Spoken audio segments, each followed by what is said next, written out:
Pour en savoir plus sur la socialisation en fonction de l'âge et du genre, nous sommes allés interviewer des élèves et des professeurs du lycée René Goscinny. Bonjour, je suis Cathy Franco, je suis professeure de PS au lycée René Goscinny depuis l'ouverture du lycée, c'est-à-dire septembre 2012. Alors, bonjour. Tout d'abord, est-ce que, quand vous étiez petite, vos parents privilégiaient des jeux en fonction de votre genre ou pas? Pas du tout, mes parents m'ont toujours laissé choisir les jeux que je voulais faire. On était toute une bande de gosses du quartier et on jouait avec des garçons, des filles, et on jouait aussi bien aux jeux des garçons, c'est-à-dire aux billes et aux petites voitures, que les garçons venaient jouer avec nous. Après, quand on jouait à la poupée, il n'y avait aucun souci pour ça. Voilà. Ok, alors, et pour vos enfants à vous, quel jouet vous privilégiez? Est-ce que c'était en fonction du genre ou pas? Non, c'était en fonction de ce qu'elle avait envie. Mais bon, après, ma fille était très fifi, donc elle a eu beaucoup de Barbie, de jeux comme ça. Elle n'était pas du tout jeu vidéo, donc et elle faisait énormément de sport. Donc, en fait, les jouets, c'était plus de temps en temps à la maison, mais c'était plus être dehors, faire son poney avec ses amis ou à la danse. Voilà. Merci.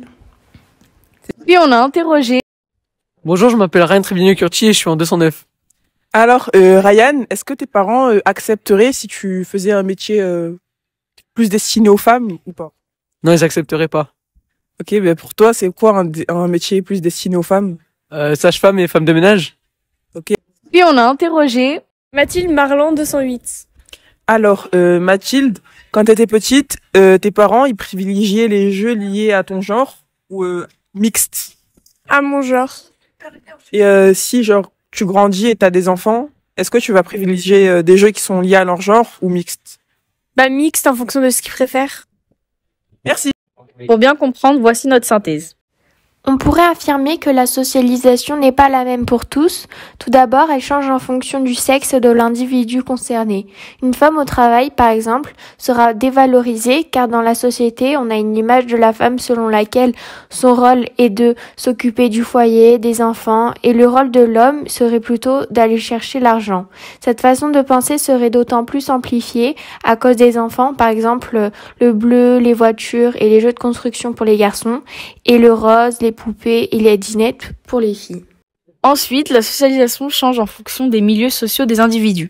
Un cadre avec ses revenus financiers et son statut social aura un accès plus facile à la culture, théâtre, cinéma qu'un employé lambda avec des revenus, ce qui peut avoir un impact sur la vie future. Mais tous les individus ne sont pas concernés par ce parcours de socialisation, ce dernier étant dans la généralité des choses. Tout dépend de l'éducation, de l'instruction et de la détermination qu'a un enfant.